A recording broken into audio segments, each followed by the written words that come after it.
today we have the great honor of having our New Mexico Democratic Party Vice Chair with us to speak on two issues, we're hoping.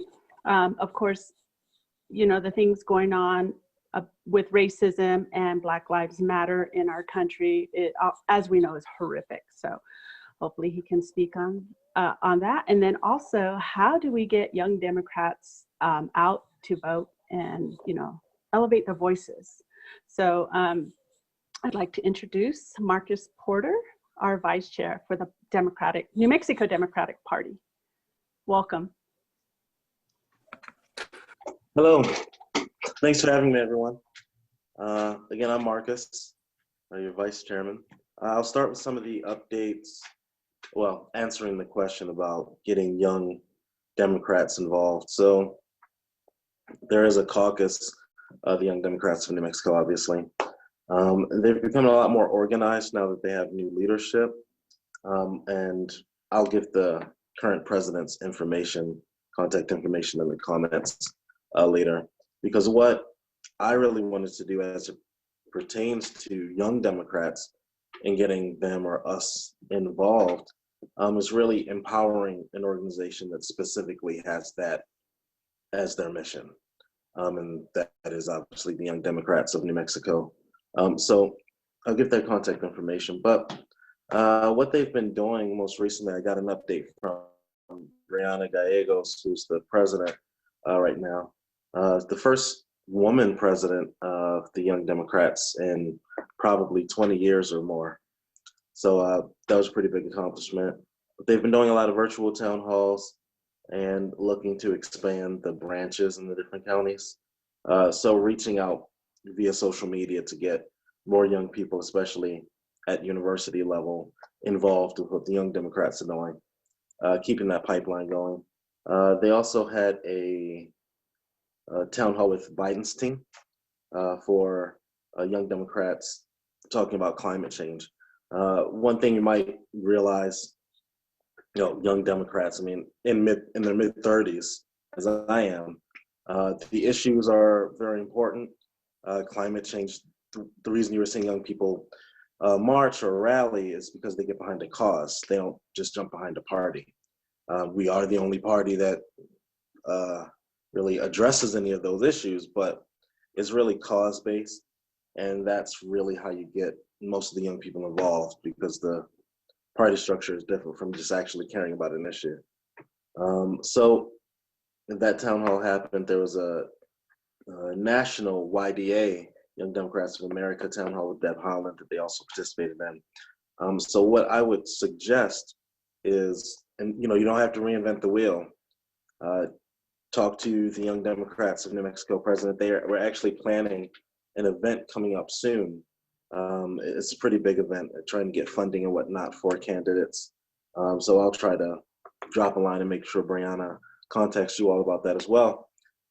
But really just talking to them, seeing what they're doing, because they're always doing something, and then just supporting it right now, which is virtually, but you know, once things change, supporting it in person as well. Because that's one thing the Young Democrats is about, is actually accomplishing things. So the more people that are willing to help, the better. That's most of the update from, that's pretty much everything from Young Democrats in New Mexico. You can go to their website, though. That's been updated recently. As far as the other topic, I mean, it's kind of hard to just tackle that topic. I'm a Black man, surprise. So how this has all affected me. I also come from Baltimore, which is a mostly Black city, that has had to deal with these type of things, whether it was Ferguson, which happened right where I used to live, or just seeing it happen anywhere with George Floyd. I'm happy to see the progress made with Black Lives Matter not being called a terrorist organization anymore, with it being so multicultural, the people who are protesting. I'm happy to see people not lose interest in it. I'm glad to see Breonna's law got passed in, I think it was Kentucky.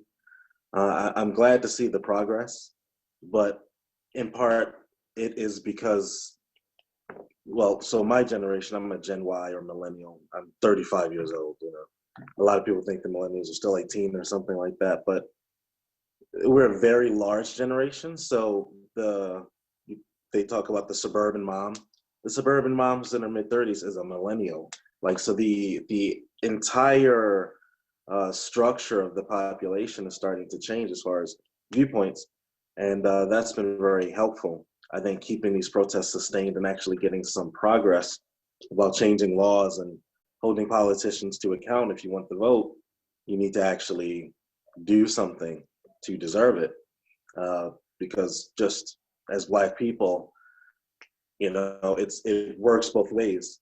If I talk to someone and they say, well, obviously the most important thing is to vote, especially locally, because that's going to affect your life so much. And so you can be represented. I mean, those are fairly obvious reasons. But then you have the other side where it's, well, why do I vote if nothing's ever changing? If I vote for this Democrat or that one, and my grandparents didn't, you know, get the things promised, and the parents and my generation, you start to feel a little disenchanted. So, I mean, that makes it an uphill battle, but it's one that I understand. So, you know, I just put a little extra effort in showing, well, if you feel like no one's going to represent you well if you vote for them, then make people vote for you and go out there and do it yourselves, which is kind of why I ran as well to be vice chair. I do believe you have to be the change you want to see. And if you're not in any position of power to make any change, then change comes long and hard. Um, that's my general feeling about all of it. And hopefully we actually see some substantial change, quantitative change, so we can actually see how many laws are changed, how many different policies are amended about chokeholds not being, you know, allowed, things of that nature. That's when I'll start to, you know, rack up the scoreboard essentially to see what has come as a result of all of the protests. If you have any specific questions, I can answer those about it.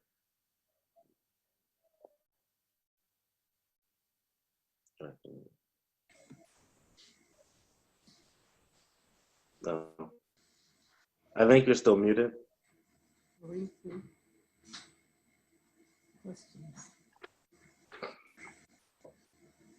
I have a question. Okay, so sorry about that. I was talking muted. So anyhow, thank you, Marcus. Yeah, so we can do Q&A now. If you guys have any questions, unmute yourself, let us know, or you can send it in the chat box, and Deb, maybe you can flag those. So yeah, any questions for Marcus on either topic? I have one. I was going to type, but I'm a slow typist. So am I. Yeah, this is Barb. Am I okay to go, Leah? Yes, yes, please. Sorry. So Marcus, I've been a career prosecutor. I've been a prosecutor for 24 years. And what do you think I can specifically do to help change the culture within the criminal justice system to make sure that racism against any race, whether Black, Native, Hispanic, is not something that prevails within the system? I mean, you know, there's many reforms that are needed in the criminal justice system, but specifically, what ideas do you have for me if I become district attorney from day one? How can I begin to change that culture? Well, I think a lot of it has to do with, especially in the criminal justice system, fair outcomes to similar cases. For instance, if one person is caught with drugs, looking at what sentences are given, looking at the types of people who are constantly being brought to you. I'm not a lawyer myself, but I think having a watchful eye of a person who does care makes a difference. If I expand that out to, say, policing, if an officer does have racist tendencies, and wants to act out, if that officer knows that his commanding officer is someone of color or someone who just cares enough about that, then they're not going to assume they can just get away with it. So honestly, being in a watchful eye and being open with people that you are someone who cares about that and you will look for it to root out any of that, I think will make a big difference. Because you can't change everybody, but the people who are able to lead, you can sway them with your positive example and holding Thank people you. accountable. That helps. All right. One of the things I do want to have is a conviction integrity unit. And so those ideas will be very, very helpful. Thank you very much. Yeah. Thank you. Thank you, Barbara. So I'm just going to go along the chat box there and unmute yourself when you're ready to, when you're called out. So Alex has a question.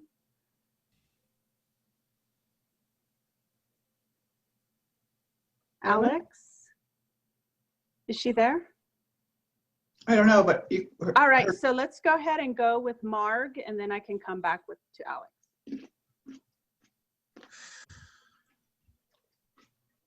Thank you, Marcus, for your wise words. I so appreciate you and everything that you're contributing to our party. I had a really great question and now it's gone. no. So this is Ruth. Mark, okay, you're gonna come back? Yeah. Yeah. So in relation to Alex's question, we were watching the numbers during the primary, and it was concerning that the 18 to 40-year-olds, basically, if they had absentee ballots, they didn't return them. So as we gear up for the fall campaign, who can give us specifics as a county party regarding suggestions, what we should do to try to motivate these voters? To actually come out and vote. I mean, that's been the issue for decades. We register people to vote, but how do we get them to actually come out and vote? So those are two different things. Now, I don't know how many of the people who in 18 to 40 who asked for absentee ballots decided to just come in and vote instead of mailing them back. That would be something worth knowing. But I would say if you look at 18, the turnout was significant. And that being a midterm, I think that's indicative of how things will be in November.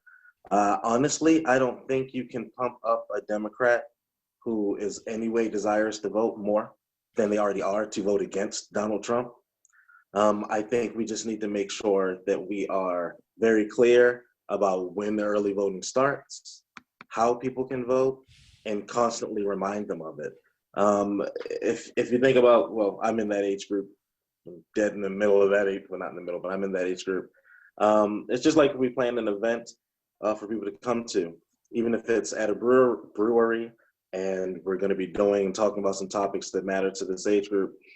Unless you remind them the day of, and then like 2 hours before and 1 hour before, marketing is my thing. So it's just consumer behavior, essentially. How do people act? What do they respond to?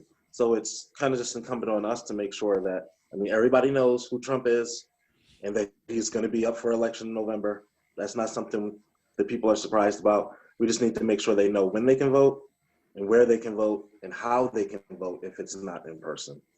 That's what I would do. And I think the party has put a lot of money behind digital efforts, most recently with Deb Haaland's campaign. And I think that'll be effective. So yeah, getting the message out for sure. That is So I remembered my important. And I question. think, and then also I was going to say, I think also part of that message needs to be make sure you go down the ballot, or I've heard start from the bottom and go up. So yeah, go ahead, Mark. Sorry to interrupt you. Yeah, No worries. the ballot are important, but and my question was a lot aligned with Ruth's. I think that there's a lot of new leadership emerging from the protests, et cetera. I was really taken with some young people that Congresswoman Haaland had on one of her Facebook Lives. Very young folks that it would be great to sort of politicize. So I would love to work with you, Marcus, about figuring out how we continue to reach out to them. And as you were saying, recognize them for the new leadership that we're seeing, and then see what changes they're interested in making right now. I know that we're coming up on a special legislative session. I was just reading about the proposals that folks are going to offer around policing, and already the mean old Republicans are saying, oh, we need to just focus on budget. We don't need to deal with that as well. So that we're going to be pushing each other on that. So it would be great to have some of these young people helping us, because they as well, period, exclamation point. And they're very tech savvy. And I think with the resources that YDA has, can be helpful too, because most of our caucuses, but not all of our caucuses, have a national kind of affiliate, and Young Democrats for New Mexico does with the Young Democrats of America. So I think working more, which was one of the goals I said when I was running, making sure that the Young Democrats and the Democratic Party of New Mexico can work more in tandem, because there are national resources that can be brought to the party via that caucus. So whether it's just personnel, somebody who can speak, or maybe even if it's something more substantial. So yeah, definitely, Mark. All right, so is Alex back?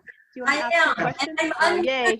I'm unmuted. Okay, so my question is morphed a little bit. My question is, has DPNM researched any best practices on how to increase youth participation?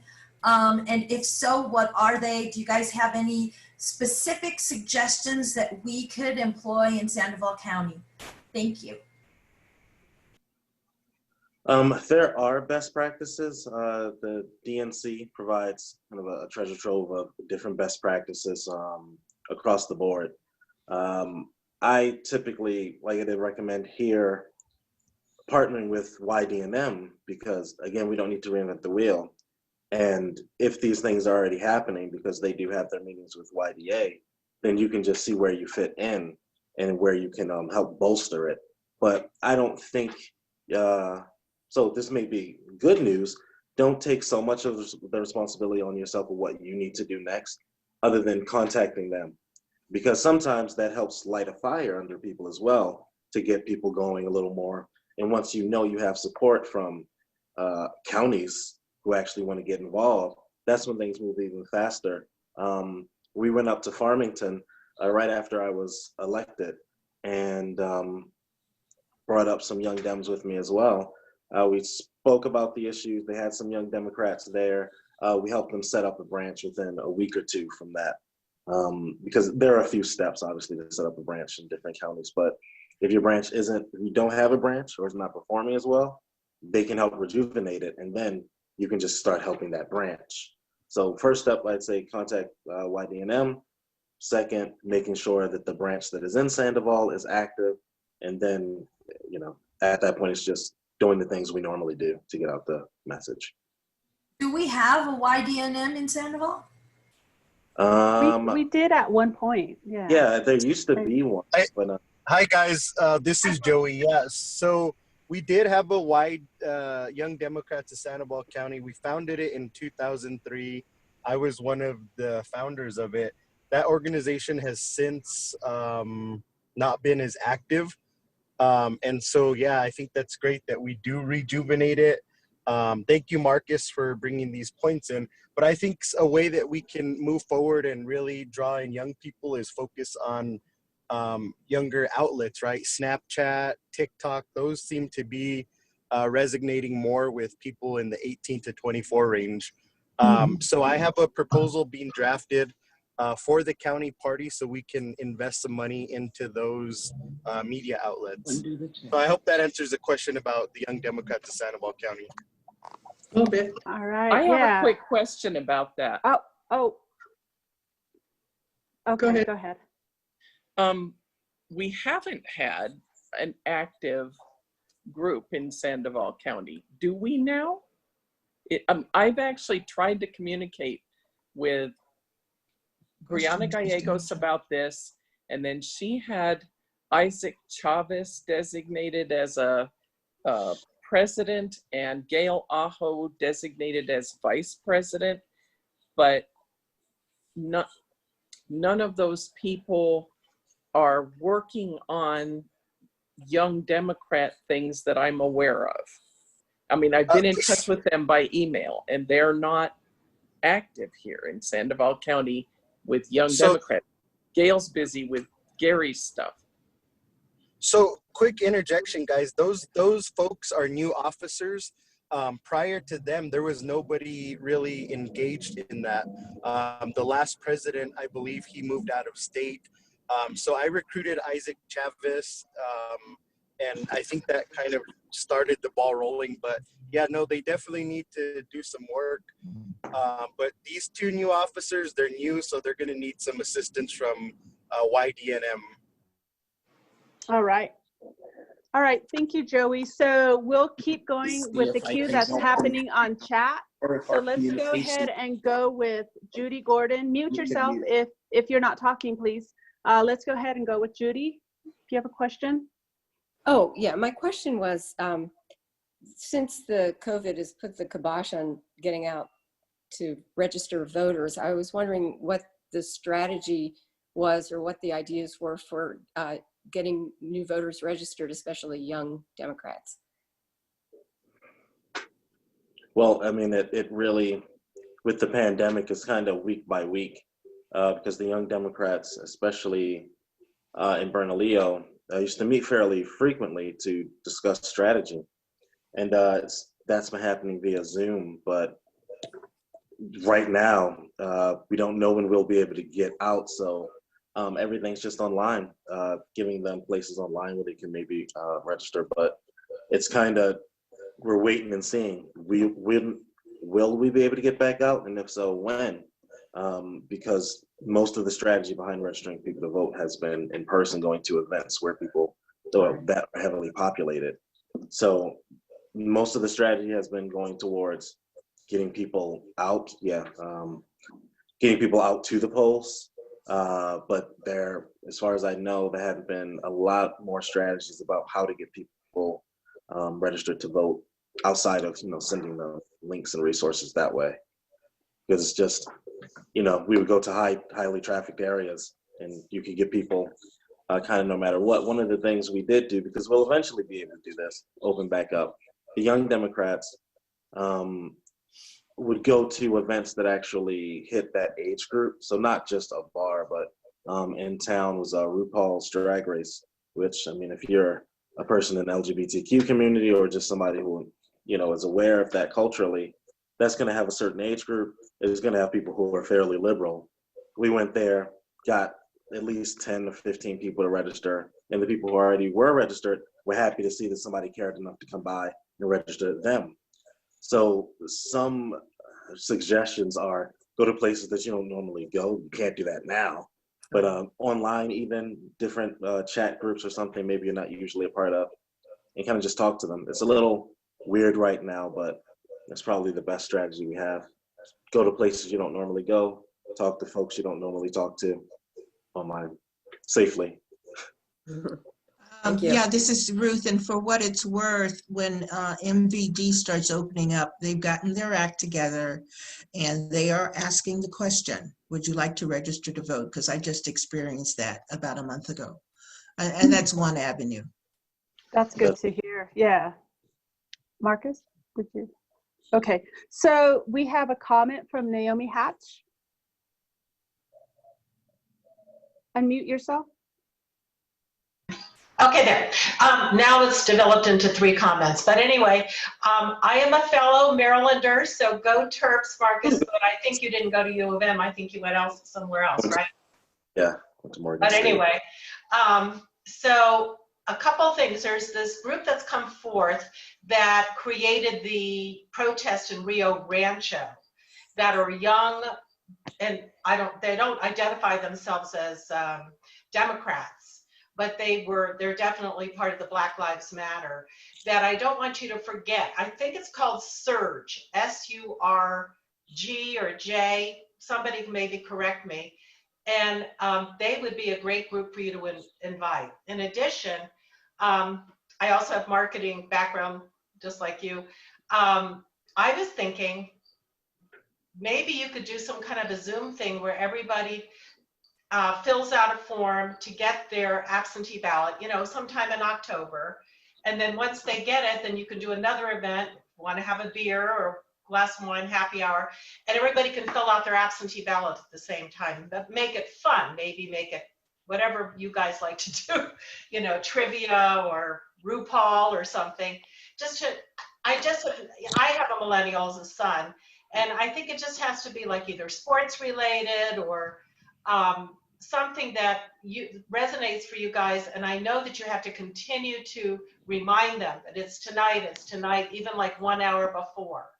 So I don't know whether that helps. I had a third thing, but I can't remember what it is. So anyway, I would tap into that surge group. And if I can get that to Leah, and then maybe she can get that to you. I'm sure Leah knows, but they had the protest last week at the city center in Rio Rancho. You probably heard about it. Yeah, Yeah. that one. Yeah, a friend of mine, that one. The organizers are one of his high school, some of his high school buddies. So I've actually been looking at trying to get them involved. I mean, there are a lot of different groups. I mean, the BLM, version that's here in the state. I try to engage with them as well. It's when there are issues like this, it sometimes becomes easier because all the groups are more present and new groups pop up. So I've been trying as I can to try to link as many groups back to the party as possible, just so that there's more organization, because a lot of people want to go to protests and just can't find where they are. So something as simple as having some information go out from one place. So I have been working on that with the Rio Rancho. As far as, you know, again, engaging, video content is something that, well, I know DPNM and Young Dems have been kind of more, would like to focus more on, because that's just going to get people more engaged. Video content does that, about getting your ballot. It can be instructional, something really short. So a lot of us have been talking about. But again, as it pertains to the interest, it may seem like the interest level isn't the issue. Like, you know, it being about something they care about, because you either care about what's happening now or you don't. So now, and educating people on what's happening is one thing, but if you're aware at all, I don't think we need to make it more interesting. Like, how much more interesting does it need to be that he has, you know, kids in cages? Like, that's, you know, that's a lot of reason that he says racist things, that he lies all the time, that the country's going to crap. You know, I don't think a lot of us need more motivation to go out. I think we just need to make sure that they're reminded to go out. Like, you know, I watch a lot of types of TV, but I know I need to go vote him out because of these things. You know, I like sports, but I know I need to vote him out because of these other things. It's, you know, so having different aspects of your life. So I think we'll be good as long as we keep reminding people when to go and how to vote, and making sure it's safe for them. Yeah, definitely. All right, so we have a question from Brenda.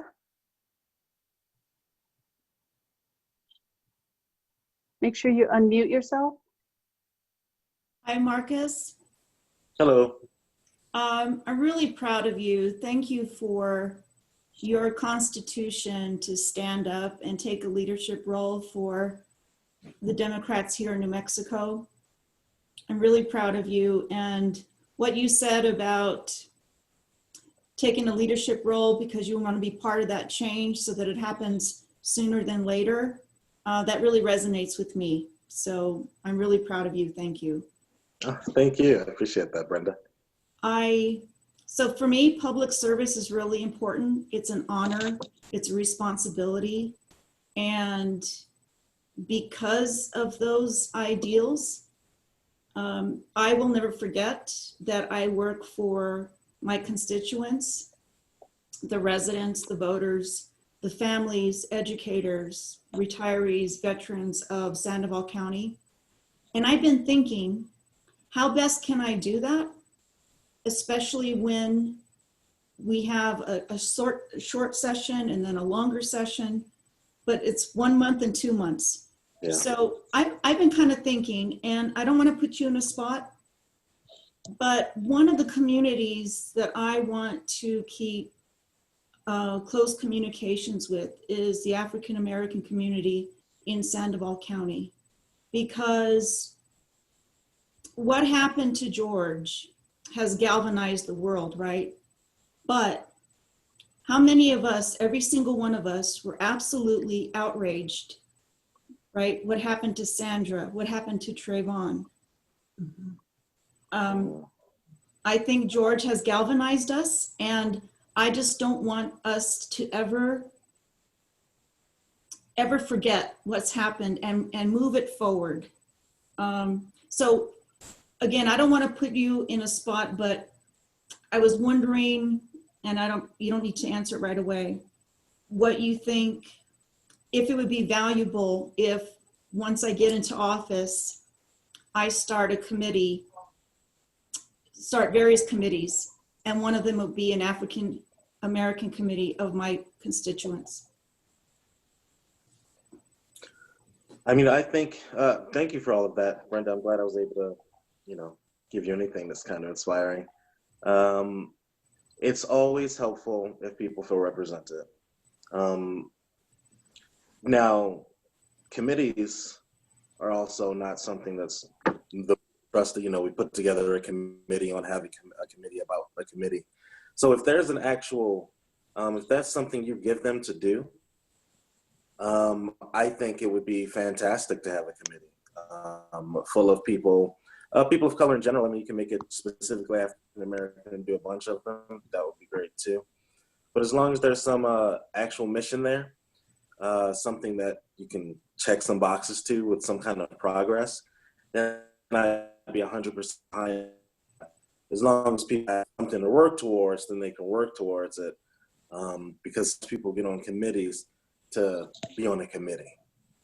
And especially something around race, I think it has to be necessary that these are people who want to get something done. So if you go about it that way, I'd be 100% behind you. I live in Sandoval, but if it's Democratic, well, it wouldn't be if you're elected. But I'll try to help out where I can as well. Sandoval. But yeah, I think that'd be a great idea, and I appreciate that sentiment. Very good. All right. So I don't see any other comments or questions in the chat box. Anybody else have anything? Did it. Otherwise, we will wrap this up. All right. So our next second Saturday Zoom meeting will be on July 11th, and we will have Congressman Ben Ray Lujan as our featured guest. So hopefully you all can join and perhaps bring along a Zoom friend. So thanks all for joining tonight. And thanks Nancy for showing up. Yeah. I'm glad everything went well. So between Nancy and Deb Dabson and Joel Wadsworth and myself, we run this monthly meeting. We're hoping to keep it going through Zoom, and then hopefully eventually back to Matucci's where we can see each other in person. So thank you all for joining, and thank you for supporting all our campaigns. And honestly, let's get Sandoval going to the blue side, and let's just keep going at it. Thanks all.